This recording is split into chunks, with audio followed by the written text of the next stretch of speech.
रुक जाओ दुर्योधन। नहीं मामाश्री,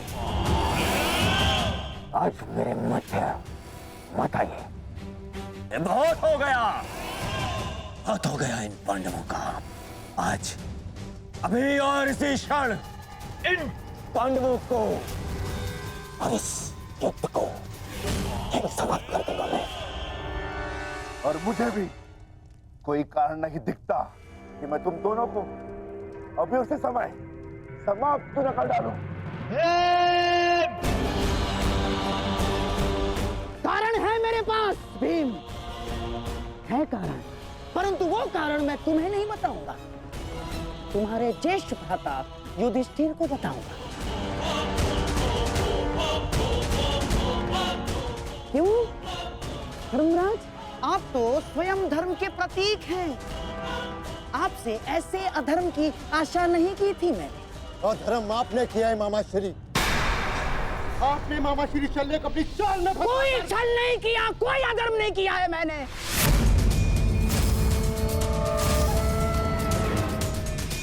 कदाचित आप भूल रहे हैं धर्मराज कि अभी तक युद्ध के कोई नियम निर्धारित नहीं हुए, तो हम पर कोई बंधन नहीं है। हम अपना पक्ष बढ़ाने को पूर्ण स्वतंत्र हैं। और हमने जो कुछ भी किया ना धर्मराज, वो हमारा अधिकार था। और क्या किया हमने? हैं? हमने केवल और केवल एक अतिथि का सत्कार किया, बस। मातृदेव भव, पितृदेव भव, आचार्य देव भव, अतिथि देव भव। पढ़ा होगा आपने, हैं? अपने धर्म में। तो बताइए, एक अतिथि का सत्कार करना क्या दंडनीय है? और कोई छल नहीं किया इस पौंड्रक वासुदेव ने। अतिथि ने पौंड्रक वासुदेव को अपना परिचय पूछा तो उन्होंने बता दिया, उसमें क्या भूल की।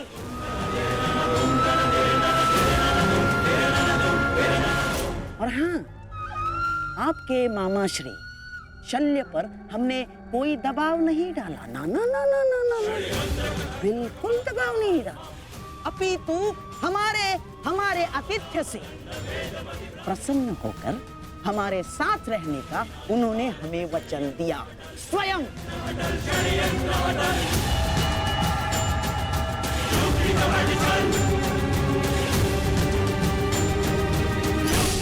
धर्मराज, मुझे खेद है कि आपको मुझे धर्म समझाना पड़ रहा है। आपको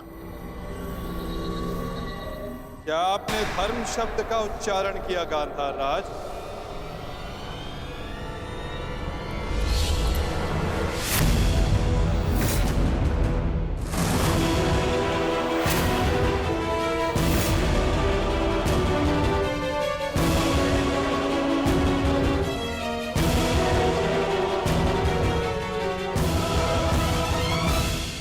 धर्म अधर्म का ज्ञान आपके मुख से सुनकर आश्चर्य हुआ। उनके मुख से जिन्होंने स्वयं कभी धर्म की सीमा का मान न रखा, न राजभवन में, न उत्तराधिकारी के चुनाव में,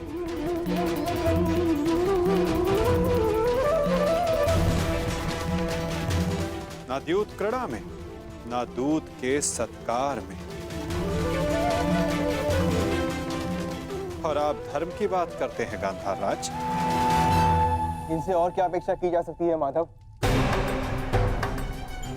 आज तक अधर्म और छल के अतिरिक्त इन्होंने हमें दिया ही क्या है? अब ये मामाश्री का धर्म है, वो ही बताएंगे कि उन्होंने किस और से युद्ध करने का निर्णय लिया है। मेरा भी तो प्रश्न यही है। परंतु कुछ भी, कोई भी निर्णय लेने से पूर्व एक बार तनिक सोच लीजिएगा। हाँ? इस बात का स्मरण रखिएगा कि एक राजा का अपने नियम को तोड़ना अशोभनीय, निंदनीय होता है।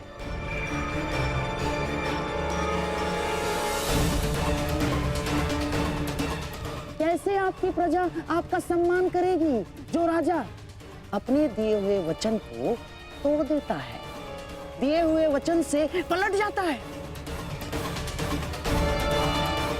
क्या क्या मुख लेके जाएंगे आपके प्रजा के समक्ष आप? तो युद्ध में आप किसका साथ देंगे? अपने भांजों का या अपने वचन का सम्मान करेंगे, मान करेंगे? पुत्र नकुल, मुझे क्षमा कर दो, परंतु मेरे पास कोई विकल्प ही नहीं है।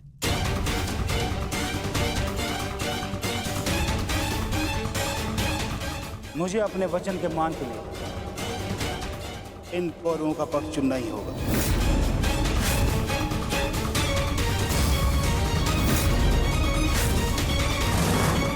तो ठीक है मामा श्री, अब हम भी आप पर प्रहार करने के लिए सज रहेंगे।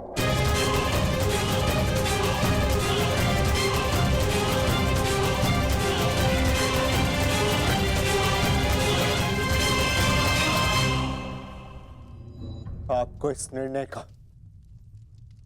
गंभीर परिणाम भुगतना होगा। ये मेरी प्रतिज्ञा है।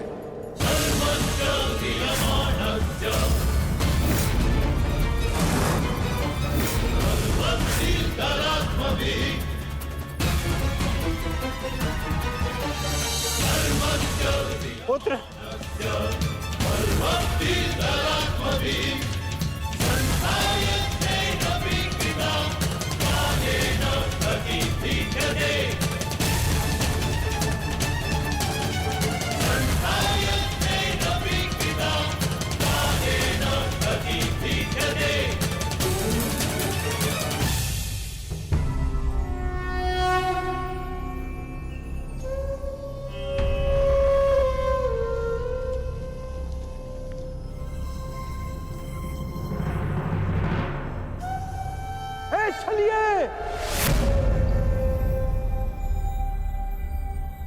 तू कहां चल दिया?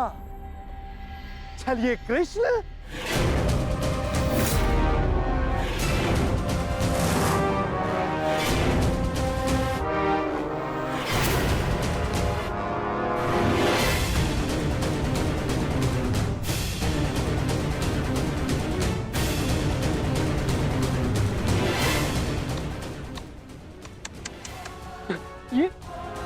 ये क्या देख रहा हूं?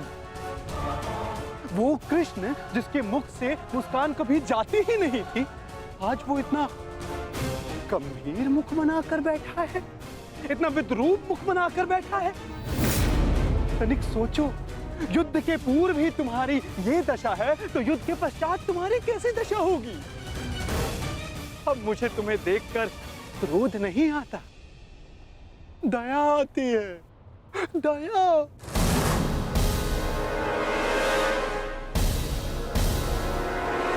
तुम्हारी सेना तुम्हारी नहीं रही, तुम्हारा पुत्र, उसने भी तुम्हारा साथ नहीं दिया, तुम्हारा भाई, उसने तुम्हारा पक्ष नहीं चुना, सब कुछ छीन लिया गया तुमसे।